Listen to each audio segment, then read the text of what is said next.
several weeks, the people of Bakingilli in the Fakol division of the Southwest region woke up to their homes ransacked. More than 150 farmlands are said to have been destroyed by elephants coming from the Mount Cameron National Park. The situation created tension in the community, forcing the people to go out on a rampage. In today's edition of the program, we are going to be looking at human-wildlife conflict with a case of Bakingilli in the Southwest region of the country. We are going to be talking to a wildlife expert who is going to be explaining to us the reasons for such an occurrence and how the situation can be managed. You're watching Planet Rise on Canal International. We shall be right back.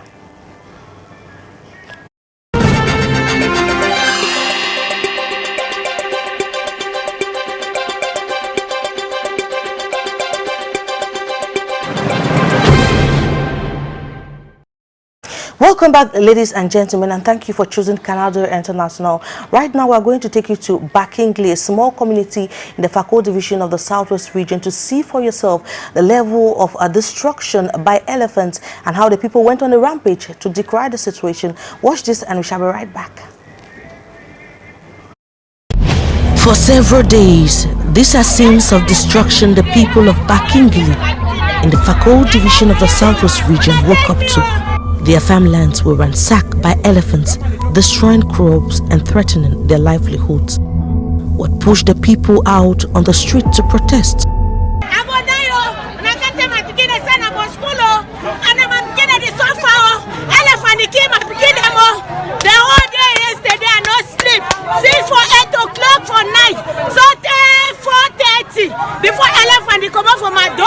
Bakingilli is a typical farming community where the people rely 100% on agriculture. My name na Muki Ophelia. My own worried na say elephant don't finish we all. Me at the stand for new layout. When I still one house is in the day, but na elephant be my neighbor. Elephant they come my house even for daytime. When I no day house, na picking they run they call me for phone. At the big government, say government, I beg with the beg we for Bakingilli. Government, I beg, maybe we see something for this elephant. Because even for the school campus, say where picking they go school, elephant they turn up and down. We not they get peace, we not they get peace. Even my shrine them, I don't sell them where elephant run chop all go up land for bush, all thing. I say my put nana animals. But nah, elephant don't threaten me until they say way I don't auction that piece where I be put and I say when school one go back, I go sell them and send picking them for school. But today I don't auction them for no price. I not even understand them. So I did just beg Cameroon government say, would they on our knees for Bakingilli say? So far, 150 farmlands are said to have been destroyed by the elephants coming from the Mount Cameron forest area, creating tensions in the community.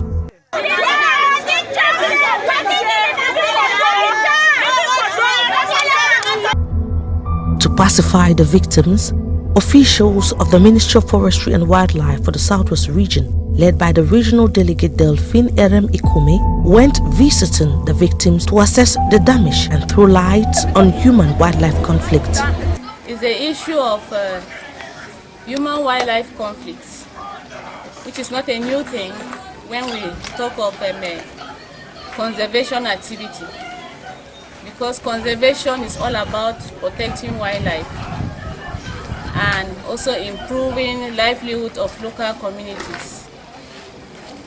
We know that animals, especially the elephant, is part of us. The community, especially those that of West Coast, cannot live without the animals in the forest. The animals as well, especially the elephant, cannot live without the community. So it's some sort of an interaction, a system whereby animals and humans they live together. The elephant remains an emblematic species for the Bakwarians, but unfortunately, today the world's largest mammal has become a threat.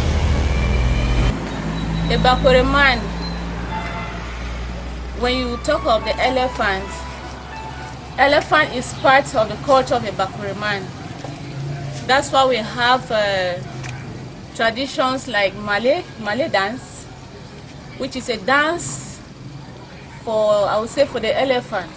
But this elephant that we are all protecting has become a threat to the communities that are within or around this protected area, the Mount Cameroon National Park, especially around the West Coast area. That's why we have come here to appease the population of bakingilli, to tell them that in spite of the fact that they are having these challenges with destruction of crops by animals, we, the MINFOP service, we have not folding our hands and not doing nothing. That's why we have come here to explain to the population that our activities are there to conserve our protected area and also to improve the livelihood of our local communities. But the people of bakingilli say the elephants pose a permanent danger and are still waiting for real solutions from government and its partners.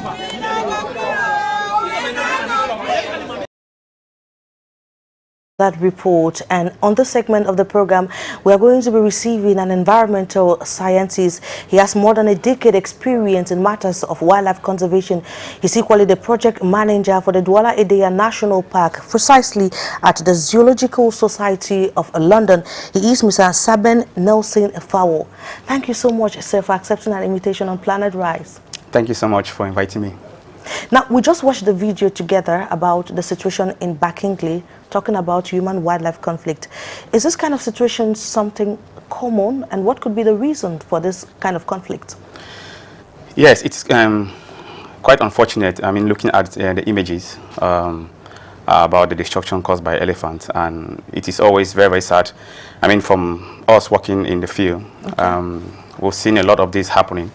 And like I said, it's not the first time human-wildlife conflict has been observed.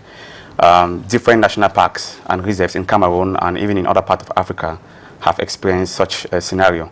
And it's always very, very sad when it happens, because you get to see a lot of farmlands and gardens being destroyed, and these are the livelihood of the locals, and it supports them. And so it is a very, very difficult situation to be in, to be able to reconcile the fact that we need to protect animals, but as well at the same time become a threat, yes, supporting the livelihood of the people and wanting them to have a good life. That said, yes, so why is this happening? What could be the potential reasons for this, for elephants actually leaving the Mount Cameroon National Park and infiltrating homes, destroying farmlands? What went wrong? Yeah, it's the same situation like in other national parks across Africa. And this is purely responsible by man. Okay. And it's the loss of habitat, the shrinkage in the habitat of wildlife species, as we're focusing on the case of the elephant. As you know, since time immemorial, elephants as well as other wildlife have had much surface area as their home, much forest cover. But due to modernization and development, so we get to see a lot of the habitat today shrink in sizes, and because people need land for plantation agriculture, for farming. There's also logging going on for timber. Yes, logging for timber, as well as also for settlement. Okay. And so this means that their habitat has been reduced from what it originally was and what they were used to having. And elephant is a very unique species. Okay. They have a very good memory, and so sometimes places that they used to visit and maybe feed or be at, they still have memories of these places, and they would always go back to such sites. Unfortunately, some of these places are now farmlands or plantations or settlements. Yes. And upon arriving in such places, then you get to see such conflict.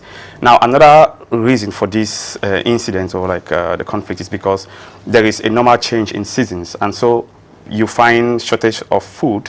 Like I already pointed out, that their habitat is much smaller than... It's much more smaller than what it used to be. And because they also have good memory, sometimes they want to go back to where they used to feed. Exactly. Unfortunately, some of these places have become farmlands. Yes. Some of them are settlements. Exactly. And in a change in season, so you have sometimes the supply of food is scarce. Okay. And elephants, they cover a lot of kilometers in the forest, in the parks, and they would travel across, and if they can't find food, then they would keep going further and end up in human settlements or in farmlands, and then they would want to feed on the available crops that they find.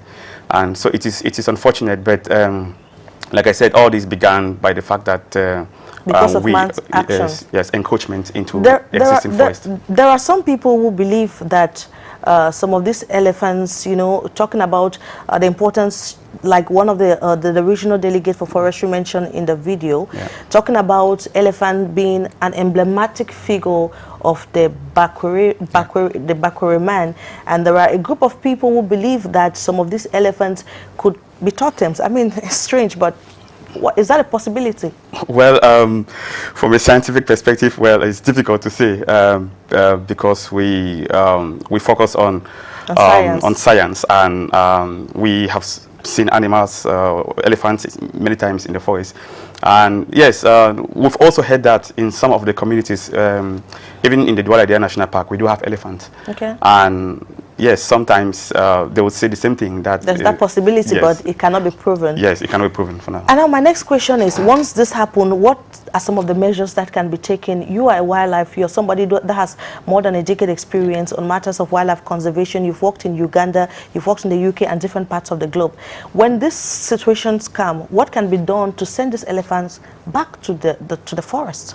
Yes, that's a very tricky question because not many people are used to seeing elephants, okay, and so there is that there is a fright and the lack of knowledge on how to engage with an elephant. So, but the first advice I would give is to keep some distance, okay, because you are dealing with the largest terrestrial mammal, and sometimes they can be very, very aggressive, okay, especially when they feel threatened.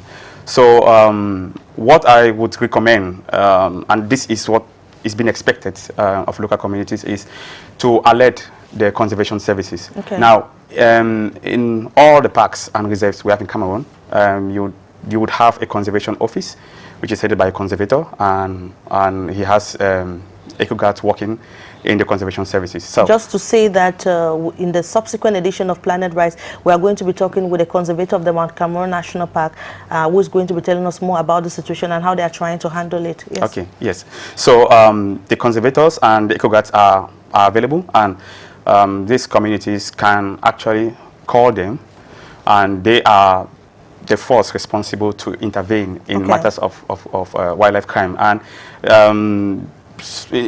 like the case in Uganda, where I worked for 3 years, what they do is just to shoot, to make some gunshots, fire some shots in the air, to scare the elephant back into the forest.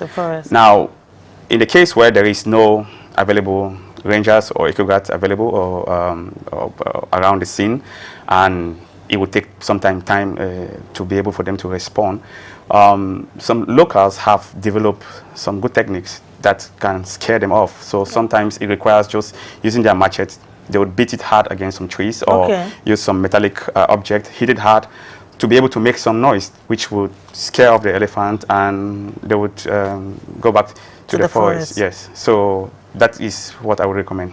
Okay, that's very interesting. I'm sure there are a lot of people who are watching us from bakingilli, and I'm sure they should be picking one or two tactics or how they can react to this situation of elephant destruction.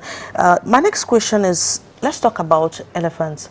Yeah. They're the largest terrestrial mammal, and they have a very specific role to play in the forest. Yeah. There are so many, from being seed dispersals. Maybe you should talk to us more about this, yeah, very special creature. It's such a joy to have elephants on, even to meet them in real life, not the scene which we just observed. Okay. Yeah, it's such a joy to have them in our time, okay, because imagine a generation being told there was an elephant and they never get to see it.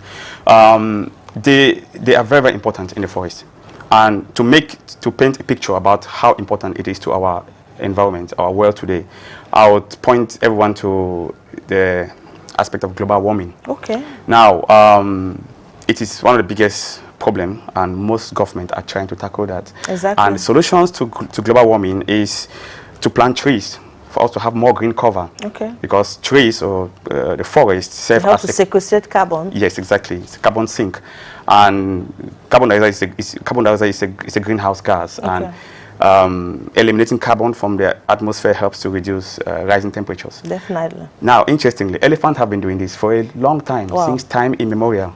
They have actually been helping in the regeneration of forests. I think this is what people really need to understand, because the elephants are very important. I mean, they are not just animals per se. They have a role to play in balancing ecosystems. the ecosystem. So that is the reason why this is an environmental education program, as I can say, to sensitize people, not just to look at them as some animals that should be dealt away, but as, you know, a species that contributes in sustaining humanity. Yes.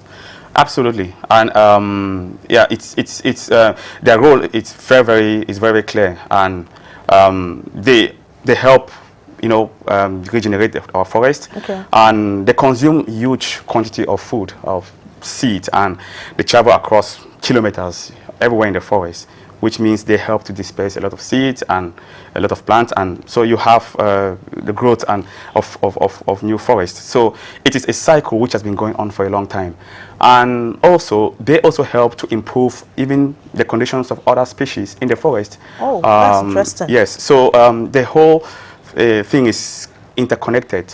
So they have a place in our ecosystem, they have a place in our world, and imagine eliminating elephants from the picture, then that means we are already will be facing a much difficult environmental conditions. And of course, I mean, apart from doing that, they are equally of huge touristic potential. Absolutely, absolutely. And it's unfortunate that in Cameroon we haven't yet arrived in such a standard where we find a big rise in our tourism sector, as we see in Southern Africa and Eastern Africa. But because there are people who can do everything just to see an elephant. Exactly. I mean, the scene in bakingilli, it was frightening for some people. But there are a lot of people, even though we didn't have them on camera, who were so excited to see the elephants. Exactly, exactly. And there are many tourists that are very interested in this species. They will travel across the globe to come to Africa to be able to just to have it. Yes, to have a look, to take some pictures, and to meet one in real life in its natural habitat. In its natural habitat. And this also helps to boost the local economy. The local economy. Exactly, which provides jobs for the locals. So there is a lot to benefit from having elephants from an ecological perspective as well as from an economic perspective. And despite the importance of elephants, you would agree with me that today the species, they face a lot of problems, especially we talk about the trade in ivory. Yes. Some years back, I mean, hundreds of elephants were slaughtered at the Buba National Park for the search of ivory. What could be fueling this market? Because that seems to be like the biggest threat the elephants face today. It's the same. It's the same, and it has not changed. We still have the same drive that is fueling the killing of elephants. As we saw some images of elephants that are being slaughtered. It's a shame, you know, when you move.